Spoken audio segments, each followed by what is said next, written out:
the month that I was away, we got some albums that dropped, some singles. I need to refresh my memory on those, but took May off because it was my birthday month, and I just got caught up in event planning, and yeah, time just kept ticking. But we're back today. We're back. So welcome back to my channel. If you're new here, welcome. Thank you for subscribing. Let me know what your favorite video is, what ones you watched, what you want to see, what you want to hear, what you want to see me review. Let me know, because this is Restyles Review. Yeah, I've been wanting to do like a talk segment for a while now, so this is going to be it. This is my music talk segment. Today it's about our May monthly music roundup.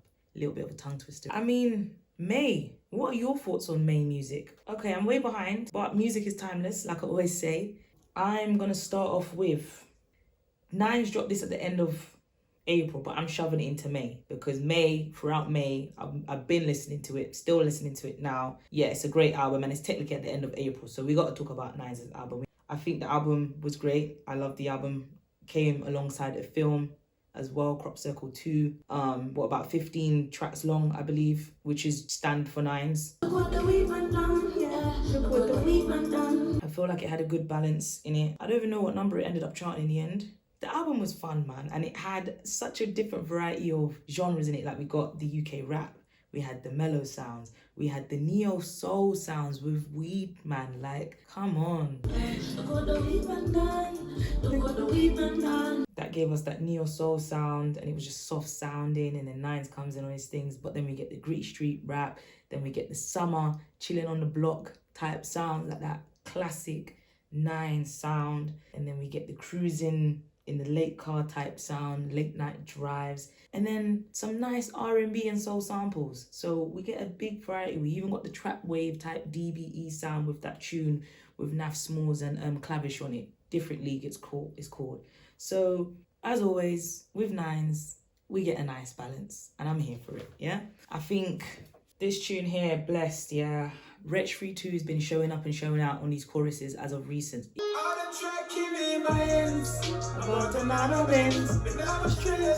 If you've not seen, if you don't know, Wretch 32 is on a lot of albums. He's on George's album, Diamond in the Dirt. He's on this one. He's on some features with Young Tef and Tiny Boost, Avelino as well. So Wretch 32 is outside with this Yardman style as well, but then he also comes with his poetic, you know, philosopher self with his rhymes as well on all these other tracks. I like this track, and I like him on the chorus. Scraps, of course, the one and only, boom. Man says something about Isaiah 54 verse 17. I had to go and check that one real quick, talking about no weapon formed against me shall prosper, all them kind of things. And when I really listened to that and I heard Scraps say that, and I thought, let me check real quickly what verse that is in the Bible. And I read it, and I was just like, the guy's a wordsmith.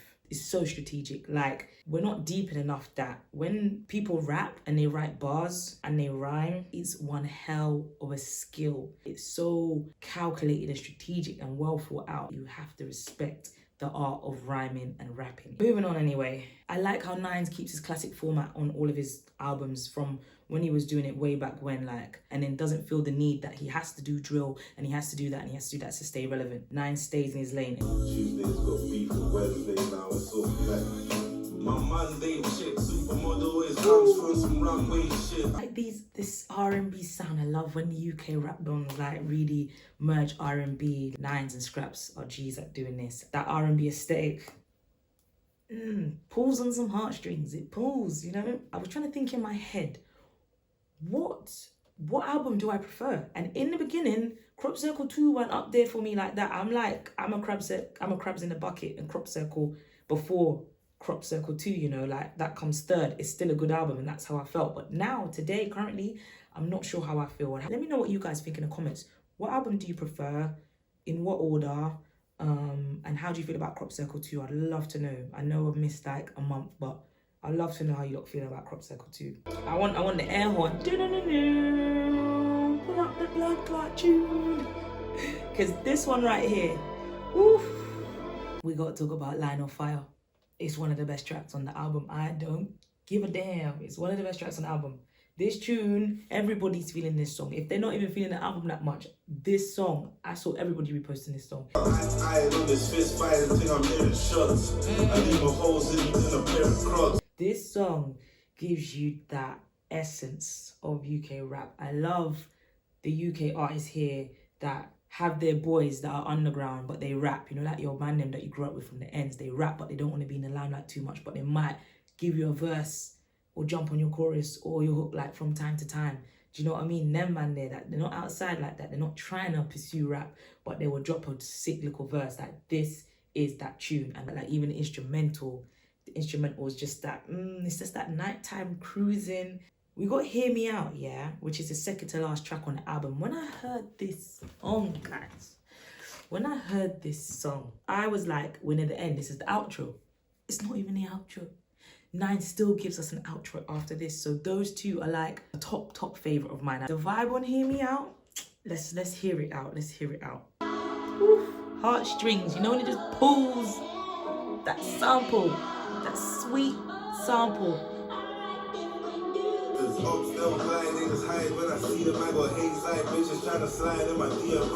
The vocals, the sample, I don't know, it's just angelic.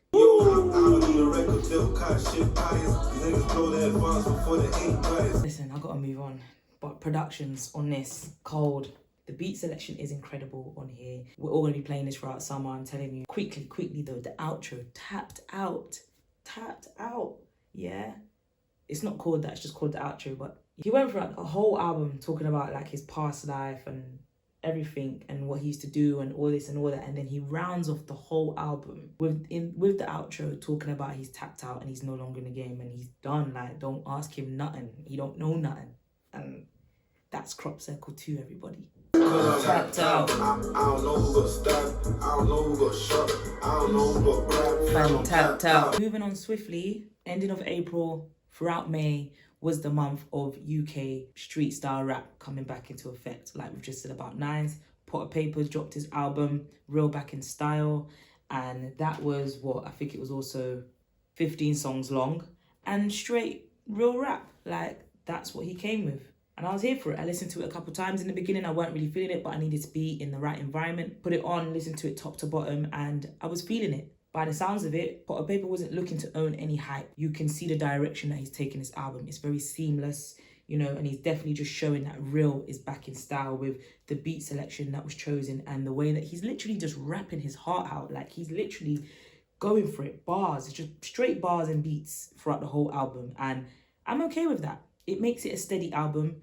It shows us his main focus. He took a risk. It's a very heartfelt album. It's a very real album. It's a very raw album. I don't think there's any features on here. Number 2, no features. Am I right? I'm just going off by what Spotify is showing me. I can't remember if there's any. So 15 tracks, solid rap. Come on, he's done a J. Cole. Come on. There's not even any vote. Listen, I gotta go through a couple of the tracks. They turn back, they must be drunk and disorderly. I see them off the internet, they deal with them accordingly. 10 years I've been rapping, 6 hours in the can, the whole 10 I stay trapped. Strong. You see when someone can rap, they can do shit like this. When someone can rap, they can just drop an album 15 tracks long and say, I'm giving you straight bars, because he can rap and he paints a picture with his bars. He tells a story. He tells you his truth. He tells you shit that he's lived and shit he's going through. Yeah, it was in jail when it dropped, I think, which is a shame. It still hit number 2 and he's not even here. So congratulations to Potter Payper on that. Yeah. We can move on swiftly to talk about Tunde. Tunde dropped an album in May, early May, beginning of May. I think it came out before Potter Payper's actually. I like Tunde. I don't take him in enough, but the songs I've heard, like my first song for him was Crash Bandicoot. I might be way behind, but I'm glad that I know it. And I'm glad that I got listening because I like his style and I like his ways of rapping. Like he dropped that tune with Potter Payper back to back. Cold.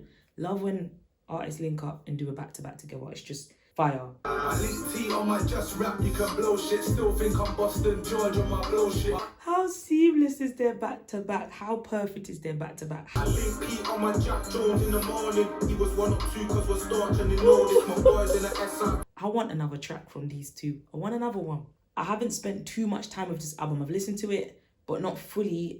I have, but it's been a minute.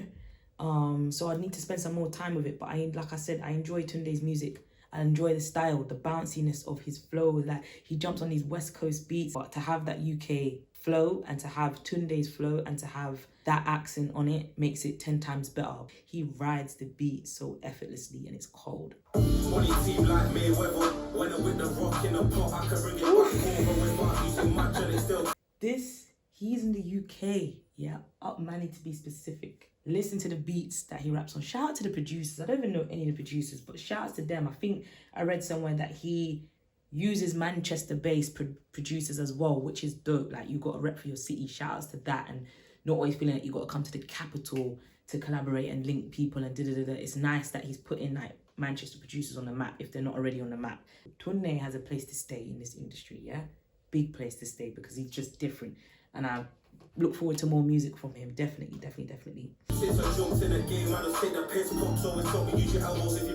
I mean, I'm gonna spend some more time with this album, but I just wanted to kind of give it an honorable shout out. Like, who else dropped in May? I think Still Bangles, the playlist, yeah?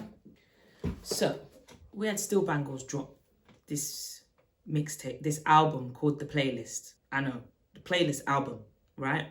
He dropped this going towards the end of May. I went through it once, but I didn't feel like I really need to go through it again. Let me land. Still Bangles done like a DJ Khaled thing, which I highly respect the concept. I like that he can get everybody on one project. Like, this is 27 songs long, so it's nearly a 2-hour playlist, as he calls it. I was excited for it because obviously he's a producer and he's doing the DJ Khaled thing, getting everybody on. Like, everybody, like Tion Wayne, H, Morrison, Notes. We've got Chip, Squeaks, Blade Brown, Asco. Yeah, we've got some females on there as well. We got like Miss Banks. And then we had another person as well. I think we had a Rivian Doll, Steph London. Like, you wouldn't see this normally. So I'm here for it. You know, we've got Tiggs to Author, Gets, DEE, like JK. The list is endless, right? And I respect it highly. But for me, it just didn't deliver what it was supposed to deliver. I can pick 4 or 5 tracks from this that I can take as singles. I don't think it hit. It didn't hit for me at all. I mean, I understand what he was trying to do, but for me, it's a no. But like, I can fuck with tunes like this. I think this might actually be my most favourite song. Like, the production on this is crazy, it's wild, there's a lot going on, and there's like loads going on, but the way Chip is riding it, obviously, it's Chip, so we expect nothing less from Chip. Like,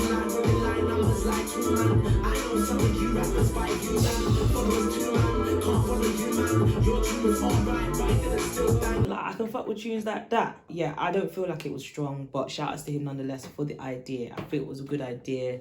Yeah, that's it really. Moving on swiftly. Other albums that dropped, honourable shout outs. I need to spend some more time with them from the UK.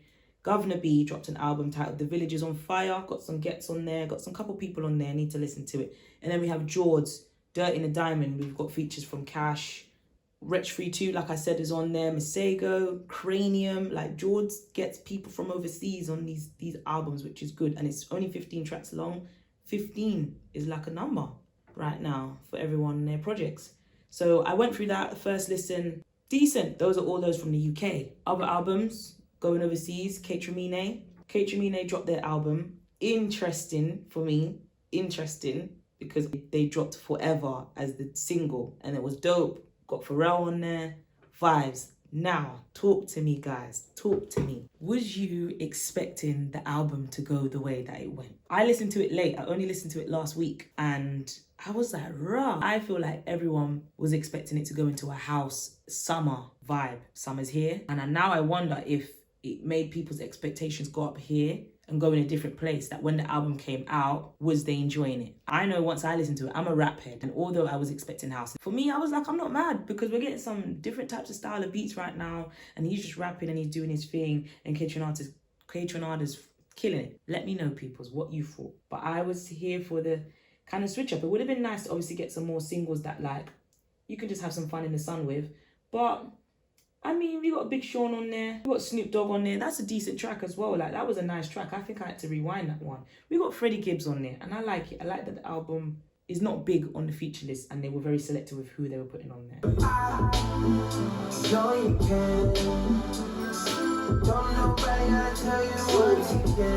I really enjoyed this song because Snoop Dogg, I feel like the instrumental matched it perfectly because it gave me that vibe from his sexual seduction, that era of Snoop Dogg. Do we wish that Kaytramine rapped more on here? Let me know in the comments. Then we move on to, we're rounding up now. So like singles. Oh wait, Summer Walker dropped an EP called Clear to Soft Life. And we had J. Cole on intro, dishing an audio letter, I think it was called.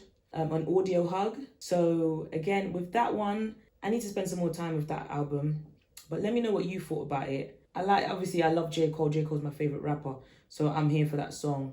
But I'm not sure how I felt about the rest of the EP, but shout outs to her nonetheless. Beyonce dropped a remix to America Has a Problem featuring Kendrick Lamar. And that, crazy. Like, I need to listen to it again in my own time to catch what he's saying because obviously, gone over my head. Gone over. It's Kendrick Lamar. I don't have a damn clue what he's reciting in these bars right now. It's just too intellectual for my brain to understand. But I can only think of Kendrick Lamar jumping on this beat and doing what he does as an artist. The flow, the beat switch, the tempo. Obviously, Kendrick Lamar is going to be the one to catch this beat. I'm excited and I'm happy that he did this because I love when we just get rap on a different style of beat. I went to the Beyonce concert, by the way. Drop some comments if you want me to drop a vlog on it. Rounding off this segment, I hope it's been a good one. I hope I did all right. We'll see what happens in post-production. Lastly, need to round up to say, where are all the summer bangers? It's June, it's 22 degrees outside, the sky is blue. But yet, still no UK summer bangers. Is everyone depressed, upset, sad? If you are, I wish you well. But we need some summer bangers. We've got a couple summer tunes that we can run off Nines' album. There might be a few others floating around. Let me know in the comments. But I ain't really hearing any summer bangers.